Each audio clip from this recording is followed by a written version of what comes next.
First and foremost, though, I want to talk about something that is something that happens all the time in world of YouTube. Okay. Trolls. Why is YouTube the platform? It is like the single most heavy trolled platform out there. Yeah. I think Everybody it's like says it. it's like there's just people out there just sitting at their computer on YouTube just waiting for videos to pop up so they could just put their 2 cents in. Yeah. Why does everybody want to put their 2 cents in on YouTube exclusively? I don't understand. I don't know. I mean, everybody says that. Even Joe Rogan was like, Dude, it's the crazy. worst comment section is YouTube. I don't understand, you know? I don't know. And Maybe I because it's a more public page. Like, your shit can just Yeah. pop up on anybody's feed, like, just based on their true. search results, where, That's like, true. Instagram, Facebook, and stuff like that. Actually, it does kind of make sense, where I think YouTube, a lot of the people that are going to see your stuff don't actually know who you are, don't actually follow you. Yeah. So there's going to be shit popping up in their feed all the time that they don't necessarily agree with or like. So they're just going to put their 2 cents in on it because everybody's got to put their 2 cents on social media. Yeah. That's what people do. I will say, when I was uploading things and then I saw like the comment area, I was like, holy crap. Yeah. It was like, nice comment, nice comment, nice comment. And then just like, And then just, you're a fucking idiot. Yeah. I hate you so much. Blah, blah, blah, I was blah. like, Jesus Christ. So we got a comment yesterday. This was on our video we posted a while ago. Highly aggressive foster terrier won't allow putting muzzle on. Dude, that one's blown up, by the way. Has it? Yeah, I feel like it. Let me see how many was views like- we got on this. There's like so many comments on it. Let's see. Oh Jesus, yeah, 5,500 views. Hell yeah. All right. Anyways, comment here. Oh yeah, 41 comments too. Where's it at? I can't go through all these. Here we go. All right. So Bree Lebris commented, Breed Liberty. I'm a little confused on this video. The dog is very clearly stressed, and her respiratory effort has increased significantly. Shouldn't desensitization occur in small increments over a long period of time instead of continuing to agitate a stressed dog? First off, I love when people word this stuff in such a proper way. Shouldn't it be done this? Really, shouldn't it be? Yeah. I don't the respiratory, what did they say? The respiratory effort. Yeah. The respiratory effort. Oh, you mean that she's panting more? Yeah. Is that what you're talking about? The respiratory effort. Yeah. Okay, so let me give you guys some context on this. This is what pisses me off about this kind of stuff. Because nobody has context, right? Because I have 2 videos in particular that I know have caught a lot of flack over this kind of stuff, right? First video is this video. Let me give you the backstory on this, right? So Betty. This video is about a dog named Betty, owned by a very fantastic foster in the area, right? So Betty, we just finished a board and train with maybe a couple weeks ago, before and after video coming soon. Actually, probably coming today. I believe we finished it yesterday. Hell yeah. So anyways, so Betty is a extremely touch-sensitive terrier, right? And basically when they found her, she was in really bad shape, right? And she got basically a unicorn foster, right? This dog realistically would have been put down if anybody else had gotten her, right? She was so touch sensitive that if you went even near her to touch her in a way that she did not like, she was coming at you. And she was savage about it, man. This dog was not playing games. Yeah. She was freaking the F out. She was biting everything in sight. You try to stick a muzzle even near her, game over. They couldn't get her to the vet. They couldn't groom her over this kind of stuff unless she was sedated. And when you have a dog that's that bad with stuff, your options are 2 things, right?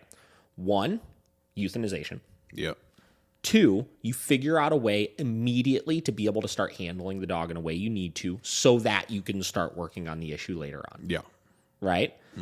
The problem with all these comments on this of people like, you should be doing the desensitization over a long period of time and this and that. It's like, okay, cool. So what you're saying is I should allow the dog to bite me for months and months and months and months and months and months and months and years and years and years, because with this dog, you're not going to desensitize your way out of this one, right? Yeah. Until I'm able to start working on the problem, right?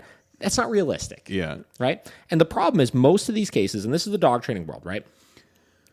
Sure, in a perfect world, we would love to have 9 years with every dog we work with so we could work through all these issues in such a specific and caring way. And we could be fair about stuff and this and that. But we hit a certain point with some of these difficult dogs we work with when we do behavioral modification work where stuff's got to happen fast, right? We have to be able to get this dog to the groomer.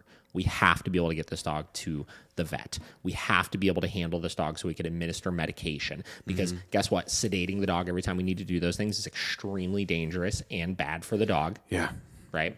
It's also even more evasive because her foster told me that every time they would get her sedated and have her go to the vet, it would take at least 3 days for her to like be back to her like somewhat normal self because she was all out of it and wonked out over it and stuff like that. And because we were able to break ground and get this dog muzzled, even though it took like 45 minutes to do so, the next time we went to go do it, I groomed her myself, and it took me about 15 minutes to do it. And then the next time I did it is when she started her board and train, and it took me about a minute and a half to do it. Yeah. And guess what? After that, to this day, her owner can get that muzzle over her face, no problem, no biting, no issues. Before and after video coming today. Boom. So here's the thing, right? If you work through all of that nonsense, and if you spend the time just saying, guess what? I know you're stressed out. I know your respiratory effort is going to increase a little bit because I'm putting stress on you to get a muzzle on you because I have to be able to do that because you're going to get put down if I don't do it. It's okay because we broke that ground and we showed her, guess what? We're going to have to do this kind of stuff and you're going to have to learn how to tolerate it a little bit. Yep. Does she love it? No. Is she gradually learning to accept it more and more? Absolutely. Yes. Is she not biting when we go to put the muzzle on anymore? Yes, which means that something we did obviously worked. Now, you could make the argument all day long, well, she's only letting you put the muzzle on because she's scared of you. But guess what she's letting you do? Put the muzzle on her. So I just don't understand. I don't understand how the conversation can go from, oh, that doesn't work, to, oh, that only worked because she's scared of you. It's like, but it worked, right? Yeah. We were able to break ground with that, and we were able to make it so we could successfully handle her in ways that we need to. Yeah. Right? And guess what we're doing now that she is allowing us to do it?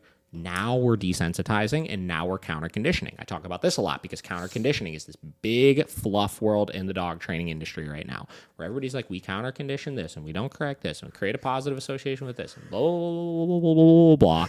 And it's so frustrating because it's not doing anything to stop the problems, and it's not factoring in the key of all of this, which is that these dogs genetically are scared or fearful or anxious to begin with, and no matter what, you could counter condition all of the things in the world that you want to, but you're going to run into a situation where the dog gets scared, anxious, or fearful, and if you haven't spent the time addressing the root of the problem, which is what the dog does when they get scared, anxious, or fearful, it's always going to represent it at some point, and it's always going to be a problem. Yep.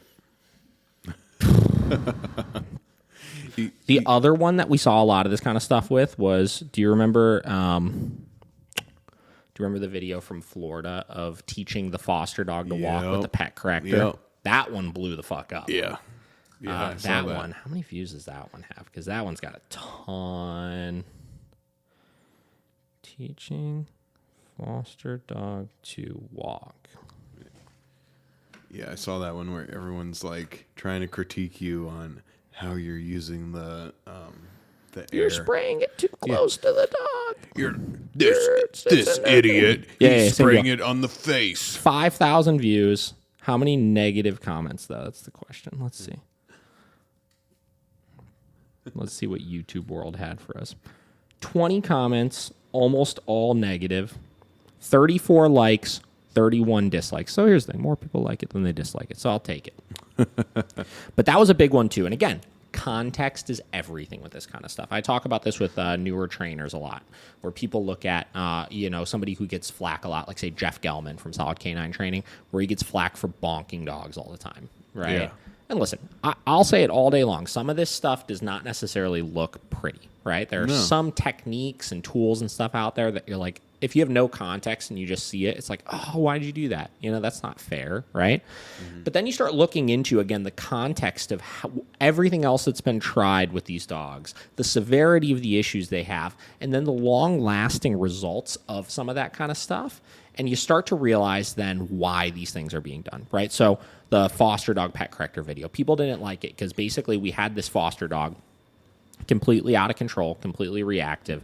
And unfortunately, due to the rescue system or shelter system that the dog was in, they were not able to use any training tools. They couldn't use a prong collar. They couldn't use an e-collar. The dog wasn't very food motivated. And the dog was so freaking tuned out. It was unbelievable. Yeah. So guess what we did? We used a pet corrector, the only tool we had at our disposal that the people were allowed to technically use. And what we did is we used that pet corrector to correct the dog every time the dog got ahead of us until we got to a point where the dog was able to walk on a leash. Yeah. Right.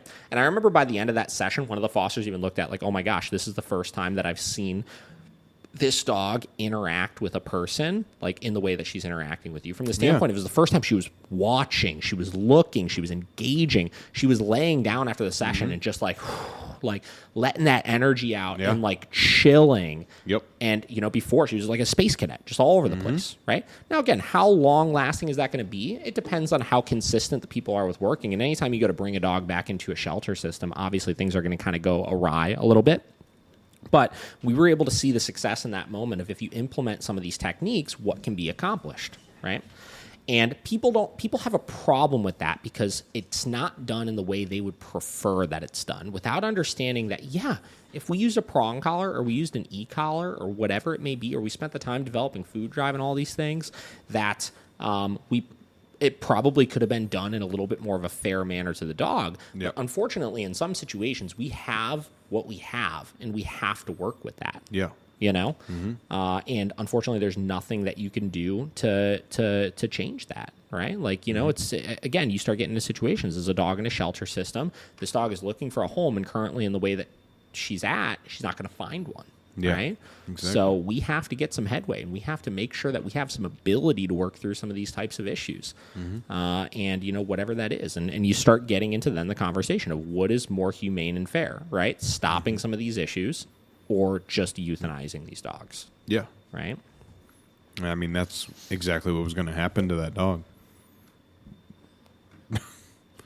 Or if not, she's going to stay in the foster care system or wherever she was at for her life. So, long story short, quit trolling, right? Quit trolling. Listen, I like that it gives me good talking points to discuss and everything, but you guys are just idiots. Just stop. That's point number one. Yeah. Point number two, with anything that you're seeing in the social media world, in this and that, if you have a problem with something, try your hardest to find the context of that before you judge it too harshly. Understand why some of these things may be being done so that you could further your knowledge. Yeah. So that's it. That's all I got for you. That's comment number 1.